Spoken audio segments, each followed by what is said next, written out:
It's a great honour today to have somebody come on to talk about their X-Lakes track log, who has a huge experience flying in the Lake District, probably since the beginning of the sport, paragliding in general, I would say. I'm talking, of course, about Dave Ashcroft, or Dangerous Dave, as he's known in the Pembrokeshire Soaring Club, who has the, I've got to get this right, because Dave told me that it's just gone out of my mind. Dave is the multiple-time winner of the Vol Biv category of the X-Lakes, which is the most serious and supportive. It's the most serious in committing because there's no one coming to help you, basically. No one to bring a tent or food over water or that sort of thing. He's also, despite carrying the tent and all the equipment, come second in the overall thing twice, I believe, and has placed really well in lots of other years. And he's going to talk to us today about his track log from 2023, which is a pretty awesome. Oh, sorry, he also holds the record for the highest number of Wainwrights tagged in the X-Lakes ever, which is pretty cool. For 2 days. For the two-day competition. And despite his nickname of Dangerous Dave and is known to push the boundaries, he also does a lot for safety in the club, which is how most people know him probably. So the coaching days that he runs, where many of us will have met him for the first time, and also does lots of talks in the winter to promote people talking about the accidents they've had and maybe learning from each other's mistakes. So it's a great honour to have Dave on to talk about his track log. Thank you for doing it, Dave. Okay. Okay, super. So, am I on camera? Yes, you are. Oh, wait then. Hello. Very good. So, can you just set the scene for us a little bit with this track log? Is that okay? So this is from 2023, I think. Yeah, so it was a southerly, due to be a light southerly, very high cloud base of 9,000 feet. I mean, it was very exciting. And when they finally let us go at Grasmere about 8:30, now I don't run, so most people went straight for Coniston Old Man, which is basically as far south as you can go, and then just have a banging day. So I was a bit late on the scene at Coniston Old Man. I'd done a couple of Wainwrights en route. I was getting pretty tired, got there about 12:30, and everyone had gone. All the runners had taken off. Yeah, do you want me to press play? Yeah, so just tell us, how strong is the wind? Oh, it's light southerly, but quite firmic. Okay. And really high cloud base. A safe day, really, you know. Yeah. As it regards to the wind and the cloud base. So I'll press play anyway. Yeah, so basically, you know, the strategy was just to get to the best place as soon as you could. Okay, so you've taken a big climb. Yeah. All of these are big climbs. Wow, and my strategy is, you know, if you can get to cloud base, you do, and it makes sense. And then you can just go along the route, picking the easiest ones that are within reach, you know, because you've got all the height, you know. So you don't have to stick this to is the very ridge. different to Bud's strategy. It's very different. So Bud was staying quite tucked into terrain, just getting height to go over the back. Was your Well, we're talking about 2 different days here, possibly. He was talking about last year, I think, and yes. I'm talking about a year that, you know, you had 9,000 feet cloud base. So, you know, so just pause it there for me, Dave. Sorry, yeah, sure. I feel like we were losing. Okay, so sorry, just finish that point, and then let me ask you some questions about these fells, if that's okay. So, well, yeah, I mean, if it's a really high cloud base, obviously you'd try and stay at cloud base and follow the clouds, you know, over the Wainwrights. So it's kind of upside down, really. So and then you can cloud streets and trying to navigate. Not streets, but just, you know, you can see, even if it's just from the shadows on the ground, you can make out, while you're at cloud base, you can make out the shape and the direction of all the clouds. Not streets as necessarily, but they tend to be above all the main ridges anyway. But you can, you know, you can follow. You'll see from this what I do on this special day. Once I get up, I haven't really got up to cloud base yet, but once I'm there, I can go almost anywhere you like within reason. But the thing is to be bold, but not to land. So Yes. yeah. Okay, so just to explain what you've done while we were talking, you've come up from the Coniston Fells through the Central Massif, and then you've gone over. I've just gone into Langdale, and I'm still quite low, really. It wasn't working very well. Okay. I So you're got flying kind of at the back of Bowfell here. no. I'm on the east. I'm on the east-facing side. I mean, it is a sunny side still. Okay, because it's still early in the day. And I'm getting a bit worryingly low, to be honest with you, and considering how good a day it should be. But eventually, I think it was here, yeah, over Esk Hike. I just got up to Picard Base probably for the first time. You can see I'm on my way now, and it's huge height. Just pause that. There you go. I mean, look at that. Sorry, pause. You said. Yeah, of course. So that's insane. Is it too high? I just can't bear it, mate. I can't bear it. I mean, look at the meters in that. I'm going to keep pressing play. Oh, so that was okay. So just to explain the Wainwright cylinders, because it's so high. So you've flown through this above the cylinders. I think of Alan Craig's Esk Hike Great End, possibly. Yes, so far, yeah. So that's an intelligent route. So there's lots of clustered Wainwrights in that little pocket around. Yeah, well, I mean, they're all ridge runs, you know, so you can go pretty much straight line. But after this, then I go off on detours. So I go to Scarfell area, pick a few off there. Hit play. So, right. So at this point, you're over Great End. Yeah. And now I'm off to Scarfell. It's not very good. We'll get to see it in a minute. Okay. So that's me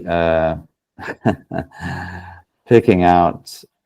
I mean, it's not random. This is picking out certain points. I'm completely lost now. Oh, Lingmel.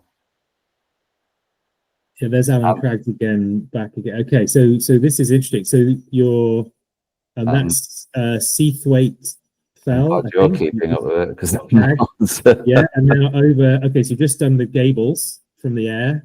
Oh, well done. To do the Gables. You commentary because I'm lost.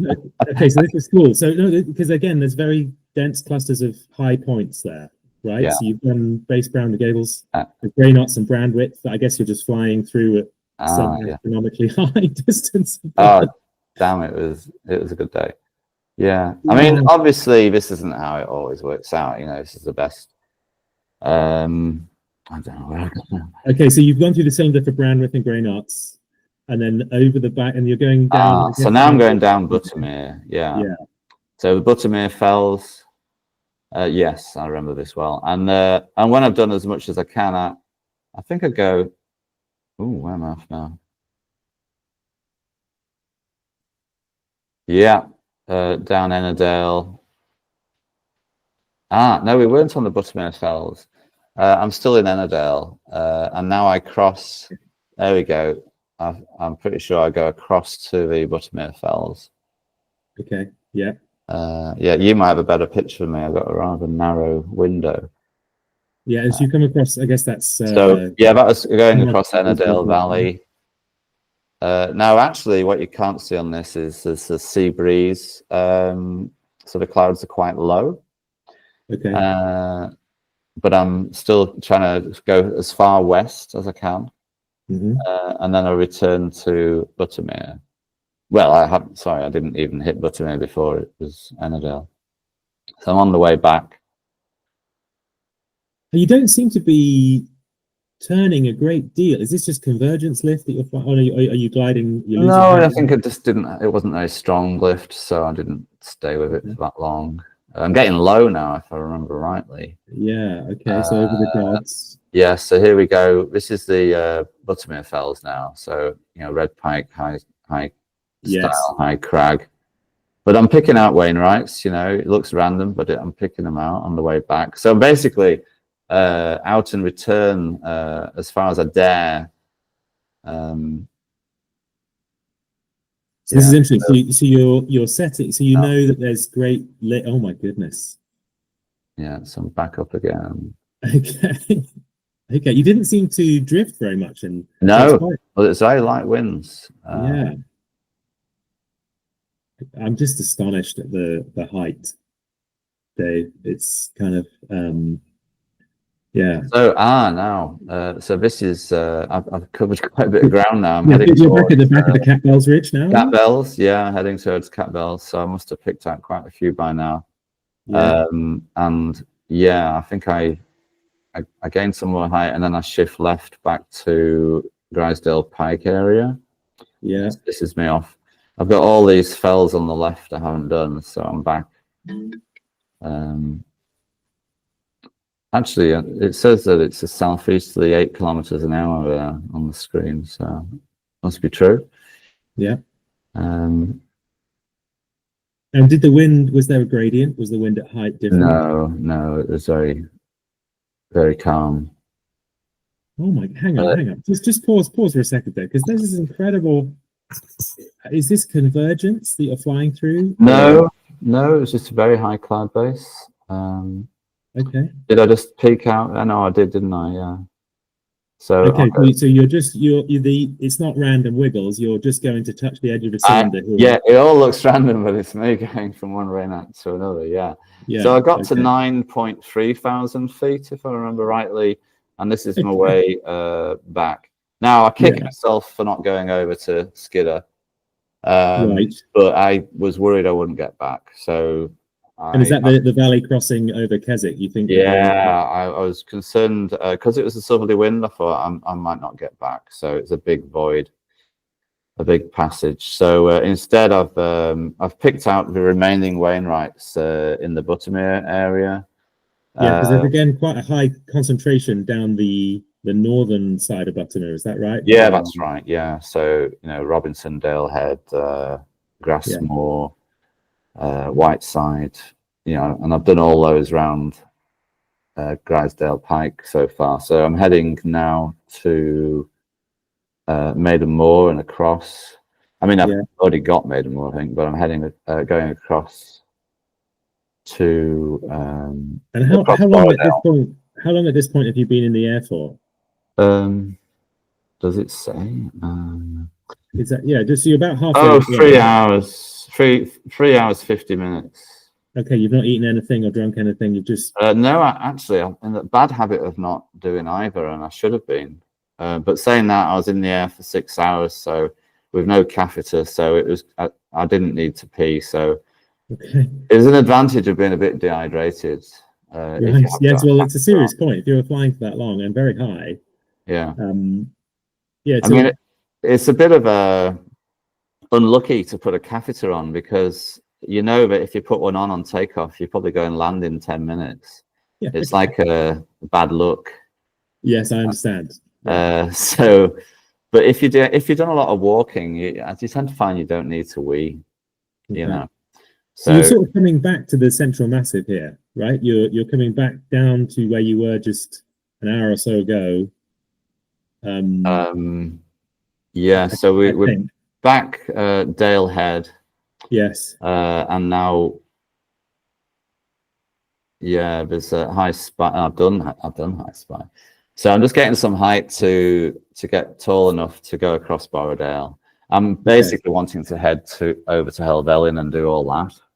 That's my ambition of today, or objective, was to get to the east. I know I'm in the west, but it's to get to the east, ready for tomorrow. That was the main objective. I know I've been picking up Wainwrights all in the west, but I have to get to the east, and that's why I didn't go to Skidder. I didn't want to bomb out in the Skidder area. I had to get to High Street or something significant, if you know where High Street is. There's a lot of big points down that High Street ridge. Yeah, and it might be worth reminding the audience that all the middle fells are only 10 points. And everything is 20. Yeah. So all these hills I'm on now. Oh no, Helvellyn and all this. These are low points, 10 points each. So just rewind that section. Sorry, my technical problem. Just rewind that section for me if you can. I'm unwinding. Hang on. Tell me when to start. Yeah. Okay. So just I would like to see the crossing. Yeah. Of what I suppose is the Grasmere Valley. You're so high, it's kind of hard to tell. It's not Grasmere Valley. No, it's over Filmere. Over the bottom of Downwater, is it? No, Filmere. I've gone over Borrowdale, which is in the distance. Okay, so right, And yes, just I've done some felt Wainwrights around the boonies near Watendleth. yes. I've picked up a few there, but that was just. So Old Scarf or something, or I was really wanting to gain height before crossing to Helvellyn, which is what I'm okay. doing And so now. Helvellyn is normally flown with a westerly wind, but you're approaching it now with a southeast still. Yeah, it doesn't matter. I'm so high, you know. Okay. All I need to do is get over it, because Yes. there's a bit of southeast, so I need to get over it. Okay, so you're coming to, just to explain for the audience because it's quite Mm. zoomed out. You're approaching a 3,000-foot ridge, kind of in the lee of the hill. No, because I'm Because you're so high. just high enough to get over it, you know, Right. without a problem. I mean, I was a bit concerned on the way, but I'd gained a lot of height before I set off. So, and now Okay, here we are on Helvellyn. and taking a climb off the back of Helvellyn. Effectively, Yeah, I'm getting nice lift, and this gives me confidence to then head north and pick up the. I know I'm heading south at the moment, but I changed my mind. Okay. That's funny. I was heading south, I thought, and got so high at this point. I thought, hell, let's go north and. Yeah, sorry. So just I can't. Those numbers are quite small. But Here we go. 3,000. What is that? How I've many got feet? so confident now with the height. I'm going to go all the way to the north end of the milk run, that we call it, which is Clough, and then I'll come back. Right. So how many feet is that, mate? What are we talking? Like in feet? Is it 9,000 feet or something? No, I didn't get as high as that this time, but I'm getting thermals frequently enough that I keep heading north, which is the wrong. It's not my objective, but I'm just getting it. Not greedy, but confident with the Clough run, the Helvellyn range. Goodness, look at this. So nice height, yeah. And now I get all the way to Clough and then come back, and I have to go all the way back again. Okay, but your point is you feel confident in the conditions, and as you said earlier, these are only worth. This is me returning. Here we go. So all the way back now. I've done the Clough, the very end summit. I'm on the way back. I mean, I keep saying this is a glorious day. I mean, you know, this is a rare event. You know, but it's incredible. I mean, it's absolutely incredible. So to fly this in a southeasterly, but conditions. Well, look at my drift. I mean, it's not much. You know, I know it theoretically it's southeasterly, but some of the drift is actually the wind is light enough that you feel confident. And again, you're not even turning there. Just going so high. It doesn't matter what. You know, I'm not going to get rotor off anything, you know. No. I mean, while I was doing this, there was a guy laid out below Helvellyn on the east side, just stuck. You know, he couldn't get off the deck. So there's no wind at all. No wind, yeah, and it's a difficult side to fly, the east side. Mm. It looks okay on the map, but it's a difficult place to fly. You know, low level. And so here you come over Fairfield, I think, and you're then going down the back of Fairfield towards High Street. Yeah, I mean, this is, to be honest, I'm just about to land. It's gone 6. I've phoned the wife and said, "Can you just give me a forecast for tomorrow?" Was that cheating? I don't know. I think it's allowed, man. I don't know. I'll get disqualified. I'll get my stripes taken off. I've landed here, and now I have a pee. Okay, after 6 hours of yeah. And so this is just to orientate us here. This is on the middle of the High Street Ridge running down to Troutbeck. Is that correct? No, that's the pub on the right there, which is Kirkstone Pass. Yes. And I've landed not on any Wainwright exactly, but you can see the footpath towards the screen heading off to the left. And that's where I'm heading now. And by the way, there was a bit of a drought, a bit like this. A bit like this spring. And water was a shortage, but there was a tarn. I think it's there on the screen. And anyway, I had a look at the one survey map, found a tarn full of frogs, and got some water and popped some tablets into it. And by the morning, I was out of water. I mean, it's just, you know, you're camping, right? So you need. I'm camping. Yeah, so water's vital. By the next morning, I was pretty much out of water and getting dehydrated. I should have collected 3 liters, but I only had provision for 2. Okay, so so I think that you've landed somewhere behind Coldale Moor, I think is the name of it, and that's Troutbeck Tongue, if I'm not mistaken, over there to your left. I'm just trying to orientate, and below you've got the A592 coming up to the Kirkston Pass, and you're going to spend the night here. Oh no, it's only 6 o'clock. I pack up and walk to. Oh, that's the point. It's not going to play that, is it? I walk to High Street basically. Okay. And camp at the top of High Street. Yeah. Awesome. Which again, I was there this morning. At Mystery Ridge practicing, and there's no walking. Walking. Yeah, I'm not as fit as you, buddy. I eat a pub lunch every day. You know. Yeah, so but there's no water on the top, right? So it's a serious problem. I know. So that tarn you can see on the right, that's where I got my water from. A little bit there. And that's all there was. So yeah, so I basically, if I can move my mouse, or maybe not. Here we yes, go. you walked over that car. I camped to the main there, up on top. Glorious. And you see, if I could stop things moving somehow. So I camped there. Yeah. Can you see my mouse or not? Yeah, I can see that. And then I'm ready for the next day, which is these fells here. Yeah. So that's the next morning. And then I go Bell and Yoke. Yoke is on the end, in the middle. Yeah. And there's Kentmere Reservoir, which I'm not going to walk down to. But the next day there's no water. But the next day I managed to fly across, which is on the next track log if you want it. Yes, please. Yeah. Okay. So you've talked through. So you've done astronomically well. Well, by 7 o'clock. No, by the time I put my tent up at 9 o'clock, I'd done 80 Wainwrights. Okay. In one day, which is amazing. Amazing day, you know. Yeah. For someone who doesn't walk much.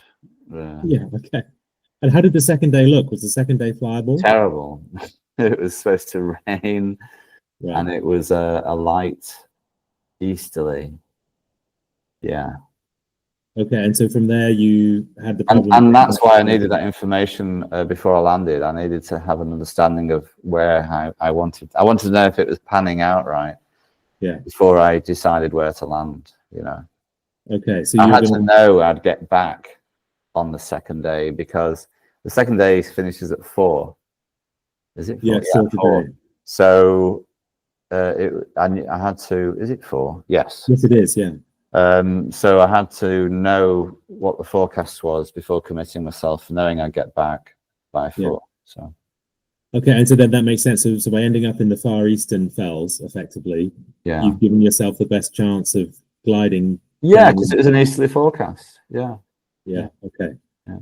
Amazing. Right. It's an incredible track log, buddy. It's a really, really good. I mean, I've never been that high. It looks a little frightening to me.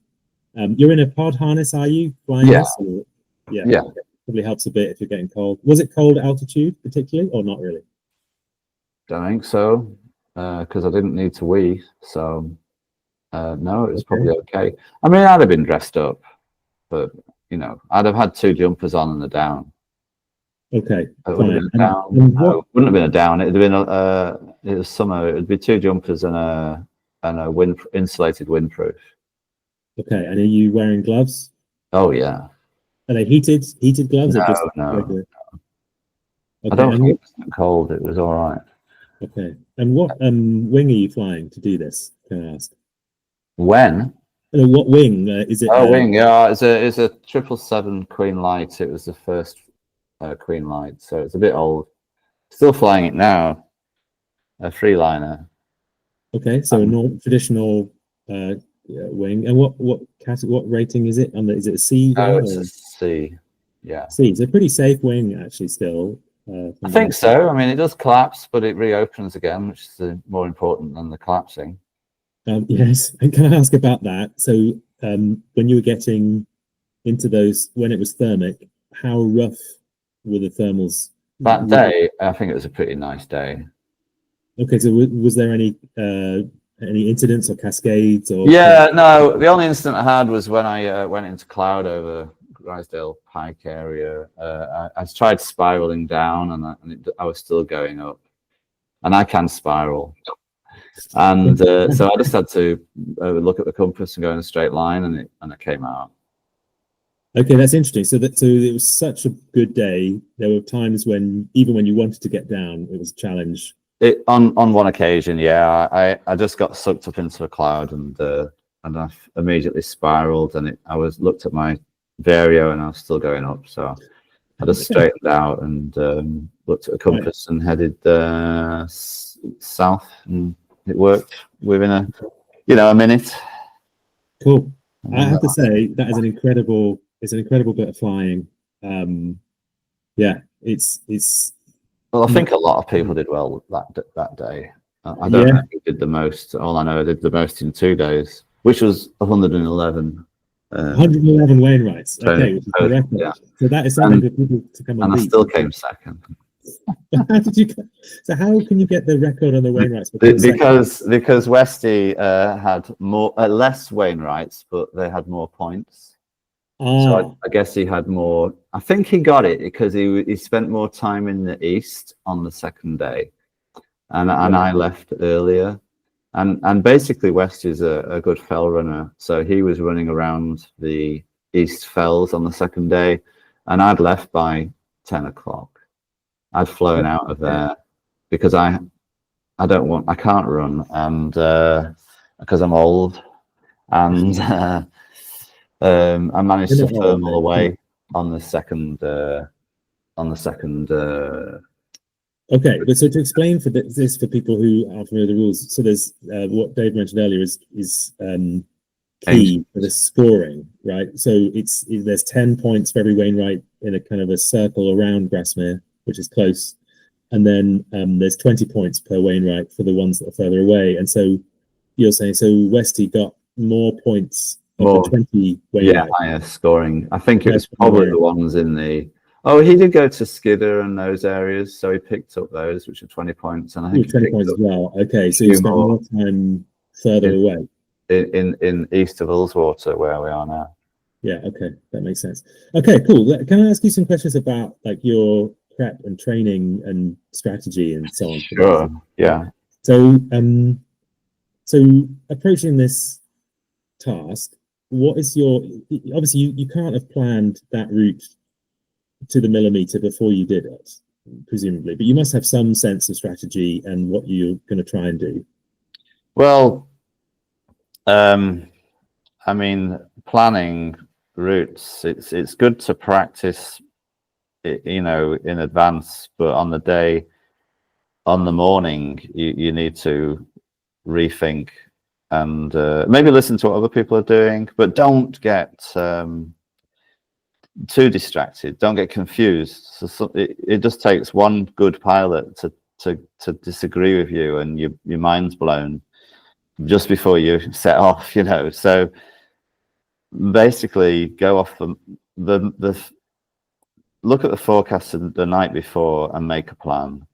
Mm-hmm. Don't get confused in the morning with other people. Chat with them the night before, but don't lose sleep over it. And be flexible even when you're en route, but when you're on the ground, you know exactly what you're going to do. And then of course, so you have an ambition in the air, but on the ground, you know exactly what you're going to do. So you fly to in the time you have when it's not flyable, you walk to or run to the best takeoff you can get to in time for it to start working. Mm-hmm. So, I mean, you don't take off at some silly early hour where you might bomb out. You know it's going to be working, 11 o'clock or 12 o'clock. You because of the forecast, you know when it should be working, and you've got those few hours, 3 or 4 hours max to get to the best takeoff within reach.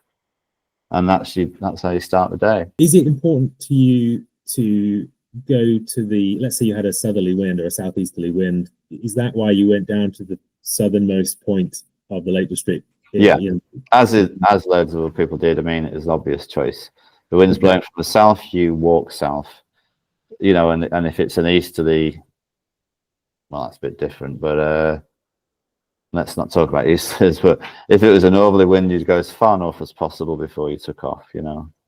Okay, and that's the logic to give you the best chance of being going downwind. Yeah, well, when you're firming, you're drifting downwind, and then you can fly on the south faces, and you know, and every firm, you know, you just, you know, I mean, there's nothing slower than flying into wind. So, you know, naturally, you set yourself up to make it easier. And can I ask some questions about because you're unsupported doing this? How much more planning goes into, you presumably you've got to carry your tent, any food and water, or at least something to purify water with if you're going to drink from the tarn.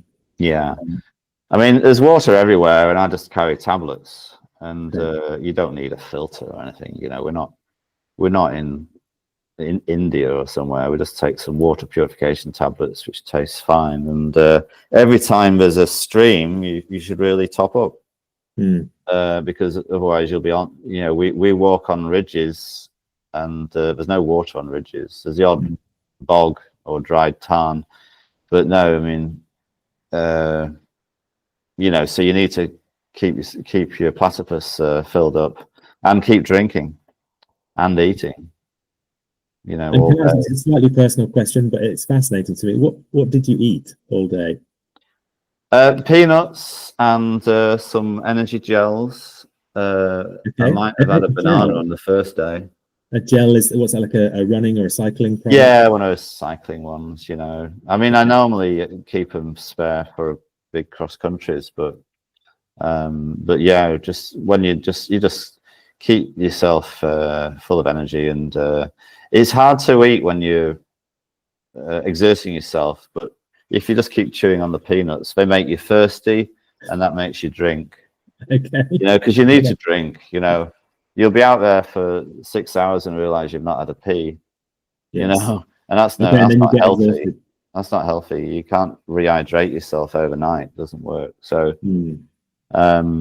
yeah.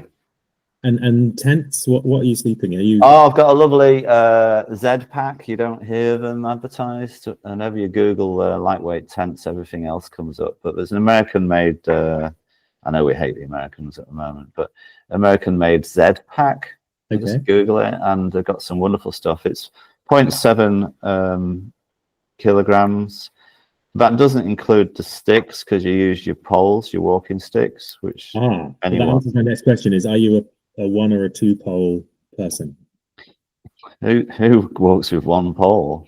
Oh, lots of people. Lots of old people. Yeah. No, two pole. So two poles, that takes the weight off your back, presumably, when you're. Well, I won't go down that road, but as you've mentioned it, I never was a fan of poles until, you know, I started going for long walks. You know, long walks. Basically, you use them for balance. I know it sounds ironic, but when you're on two legs, you don't realize how much you're having to balance. But when you've got poles which give you a thrust as well, you know, uphill, and help you old men downhill, you can you balance, you know. Yeah. Okay. And that makes that's quite good. But of course, it's pops your tent up as well. So you know, and so you have a lightweight tent. And what harness were you flying with? Cortel on this occasion. I've now got myself of the Ozone BV1. Okay, and that's relatively lightweight, is it? Or it's 2 kilograms. It's not lightweight compared to the one-day people, because they could be flying a 1 kilogram pod. Right. This is a 2 kilogram pod, because it's quite robust as well. Inflatable. So you blow up the back protector? Yeah. Okay, and how many? Just one reserve that you're carrying, presumably. One, yeah. Okay, and is that a front mount thing or something under your seat? Yeah, front, yeah. And did you prefer that because you can get to it with either hand, or what's the logic of the front? It's still one-handed, right hand, but you can see it. But partly because I don't have anything. I mean, even behind your back, a reserve is quite a bulky item to land on. So you have no back protection in your lower back where your reserve is sighted. Are you with me? Yeah, okay, so the inflatable bit kind of goes under your bum. Yeah, inflatable comes right under, and then you got your tent, not your tent, your sleeping bag directly behind you with your rucksack and soft things like food. Okay, hang on, so this gives me another question, which is how heavy is this Overall? Yeah. Yeah. I mean, I hate these supported people who are running around with 7 kilograms. So this is about 16 kilograms. Okay. So that's maybe with water. I'll say, yeah, with water, 16 kilograms. Okay, and this is why you're not going to run on the first day because it's very heavy. You can't run with that on. No. Well, you can, but it's not for a far 5. No, just 100 yards. Yeah, okay, so you could run after the bus. You could catch a train, yeah. That's about it. Yeah. Wow, so 16 kilos, and that's got everything. So you've got sleeping bag as well. Yeah, inflatable bed. I mean, I do live in luxury on the fells. There's a wine list tucked in there somewhere. I don't drink.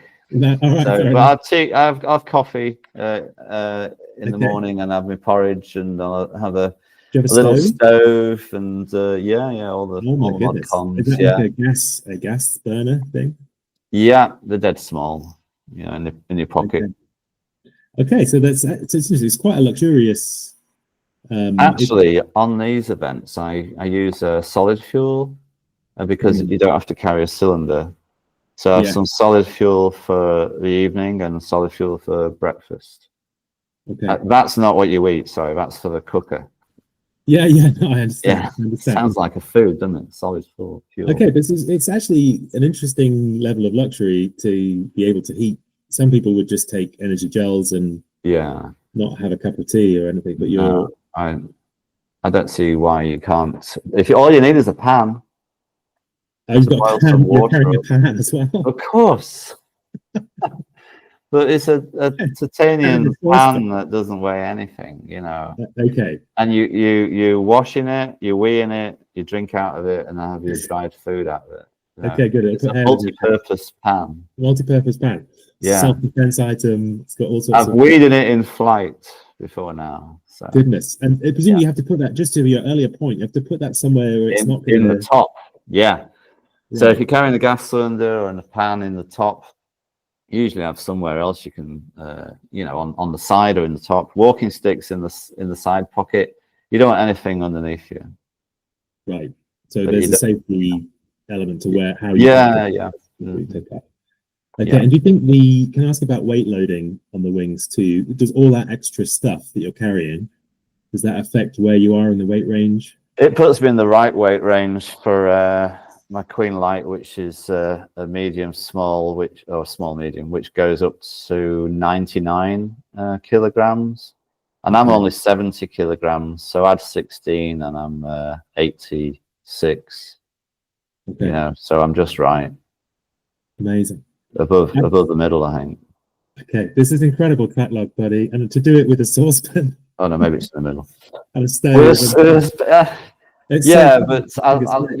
I mean, and you need your battery pack. Yes. Okay. Yeah. And do you have a radio or GPS? No, you don't need a radio. Not for the 2-day. Do you need it for the 1 day? I haven't read the rules for 1 day. I'm not sure about radios. I think you must have carried the GPS tracker just to have this. Yeah. So you have the obligatory tracker, and you have your own GPS in reach or whatever device. Okay. And your Vario GPS, And can I ask about the when you're that high, you're presumably less reliant on your eyes to know you've flown through a cylinder? Yes, I use Skyfly High. Okay. Very good. Yeah. And is that it on your makes a phone? nice noise when you enter a cylinder. Okay, so there's an auditory, so it's Yeah. telling you, just it's confirmed that you've gone Yeah. through that So you kind of zoom out to see what there is next you can do again. I mean, I know the lakes really well, so I know where Wainwrights are, but you kind of zoom in to know you're nearly there, and you hear a satisfying, bell or whatever, and then you just turn and go to the next one. Okay. Amazing. And can I ask you a few other questions? You talked about timing and making sure you're in a good place for when it's thermic and fly. Yeah. Can I ask also about how you would, because obviously this is, most people thinking of entering this event for the first time won't know the Lake District in the way that you know it. What advice would you give them if they're thinking about coming to try this? Yeah, well, the obvious one is do a lot of walking in the Lake District, and a lot of flying, and do a lot of flying on. Don't necessarily come for the best days, because if you came here when the cloud base was 5,000 feet and it was a fantastic rasp day, well, yeah, you'll do some mileage, but you're not learning how to fly in the Lake District, because the day of the comp might be a low cloud base, shit day. So you need to practice on good days and shit days, and in different wind directions, and not ideal days. I mean, I've only just retired, and I think I've benefited a lot by flying when I'm allowed. When you can get the time, and so I've been out flying on marginal days. I don't mean necessarily windy days, because that's dangerous, but just mediocre days or poor days. And then you when it's difficult, you learn. When it's easy, well, what have you learned? Not a lot. Yeah, so I take your point. If it's going up everywhere, so much so that you can't get down. Yeah. Now the track log you just saw was an easy day. I mean, obviously I made the best out of it, but anyone could have done well that day. They'll definitely have done the personal best that day. Yeah, I take your point. Sure. Okay, so everyone has the same conditions they're flying in, right? So if it's a good day, all your competitors also are likely to have a good day. Yeah, I mean, to be fair, I'm not boasting. I came second, and I was very happy with that. I didn't think I was going to be second. I thought I'd be like 5th or 6th or 7th, because there was a lot of people flying around like maniacs that day. So I just thought, to be honest, that was my downfall. I landed early because I ran out of Wainwrights in the vicinity of Grasmere, and I landed 2 hours early, and because I'd run out of Wainwrights in that vicinity, and on the second day, and I just didn't think I would be on the podium, so I didn't care. I'd given up, if you like, because I thought other people would have done much better, and only Westy did. So I was surprised, and that's I suppose a disadvantage of being not having support. Yes, because if I'd known at the end of the first day, I would have probably tried a bit harder on the second day. Taken a few more risks and got maybe sweated a bit more. Okay, so that's interesting. So the guys who are supported have much more live information about their place in the stack. Is that correct? Yeah. So they're presumably watching the trackers, and because they need to go and meet the person they're supporting with the food and whatever else. Yeah. They've got to follow them. Yeah. Well, they must know how other people are doing. Well, I know for sure they do, because we're just feeding back reports to the pilot, how other people are doing. So, which is fine. That's how the that's how the X Alps works. That's what supporting people are supposed to do. Not leave the pilot in the dark, but give them as much information as they can. Yeah, I get it. So it's just it's another level of seriousness for the competition, isn't it? Is that if you're doing it unsupported and bowl bibbing and sleeping on the fells, it takes it up to a new level of commitment. Yeah, I mean, if you're vol-biving on the fells, there is an advantage, of course, is you don't need to leave the fell to go and sleep. Ah, So you're carrying around those 16 kilograms, but by the time it comes to 9 o'clock, when you have to stop, you just put your tent up. okay. So you didn't have to walk back up in the next morning. That's right. You didn't have to walk down, and you didn't have to walk back up. Mm. So because you have to start from where you finished. Now there's a curfew on flying as well. This is a 2-day event. Yeah. You have to stop it. You can't fly after 8. So if someone was still up in the middle of nowhere on top of a fell, they wouldn't be able to fly down after 8. So they'd have to walk all the way down to a road Yes. to be found by the support crew, and then drive right round the Lake District back to Grasmere to stay the night, unless they're camping out at, which they might do, support. Okay, so there are some small advantages. They are small, but you have to take advantage of them. Yeah, incredible. Thank you for talking to me about this, Dave. It's amazing to see what's possible. Do you know what I mean? If you think how this competition pushes people like yourself to have a day like that in the Lake District, which I think if you were just flying in an ordinary cross-country day, I don't know that it would motivate you to. No, it wouldn't. You need a goal. If you don't have an objective and you don't know what, you don't understand, you have no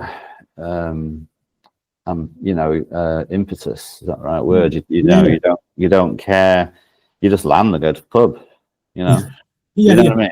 I understand. You have a nice view and then go to the pub. Whereas if you've got objectives or a competition, and as long as you play safe, there's 2 risks here I was going to mention. Was the obvious risk is that you hurt yourself. So safety, everyone knows about that. Don't need to go into that. It is only a competition, and you won't be remembered for winning, but you will be remembered for hurting yourself. The second risk is bombing out. All the Wainwrights, they're not in the valleys. All the Wainwrights on top of peaks. So as soon as you bomb out, and presumably land in the valley, then you've got 1 or 2 hours before you're back in the game. So that's a big risk. And if you're flying in those 1 or 2 hours you've just wasted, you could have done 20 Wainwrights. If you can stay airborne, that's just stay airborne and progress slowly through the Lake District. You'll be doing a Wainwright every 5 or 10 minutes, because you're flying around at 30 kilometers an hour. I mean, you might be going round and round at times, but a lot of the time you're going roughly in the direction you intend to, and picking off Wainwrights. And you don't be tempted by the ones that will put you at risk of bombing out. Be ambitious, but you have to call. For example, so that was like you wouldn't go to Skidder because on this day you felt that was my I called the shot not to do that, and I still think it was a good choice, I suppose. But other people flew to Skidder and got back to did blend what's the word, saddleback, and got back again.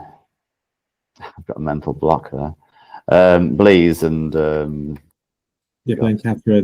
There's quite a lot of Wainwrights clustered in all that little. There's quite a few around there. Yeah. And it was a bouncing day. So anyway, no, you got to you don't take too big a risks, But if you got a chance on the podium, if you're fighting someone else, then I suppose you need to be more ambitious than them. Otherwise, they'll win. Okay. Right. Exciting time. Yeah.